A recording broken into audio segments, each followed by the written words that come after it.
In national news tonight, President Trump is preparing to sit down with Ukrainian President Zelenskyy at the White House on Monday. Tareen Small has the latest from Washington. We had an extremely productive meeting. Fresh off his summit in Alaska with Russian President Vladimir Putin, President Trump is gearing up to meet face-to-face with Ukrainian President Volodymyr Zelenskyy to discuss an agreement to end Russia's war with Ukraine. There's not that much. There's, one or two pretty significant items, but I think they can be reached. Now it's really up to President Zelenskyy to get it done. The president met for nearly 3 hours with Putin in Anchorage Friday, the Russian leader's first visit with an American president since he invaded Ukraine 3.5 years ago.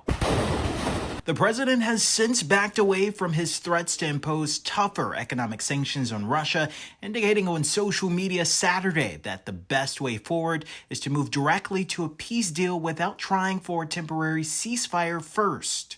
Diplomatic sources tell CBS News European leaders are concerned Donald Trump dropped his ceasefire demand and he and Putin came to an agreement on deal terms that they'll force on Ukraine. On his way back from Alaska, President Trump spoke to Zelenskyy and European leaders by phone to brief them on the summit. The group praised Trump's efforts to, quote, stop the killing in Ukraine and said they were ready to work with the president and Zelenskyy towards a trilateral summit with European support.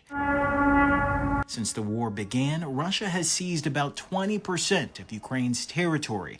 400,000 Ukrainians have been killed or wounded, along with nearly 1 million Russian soldiers.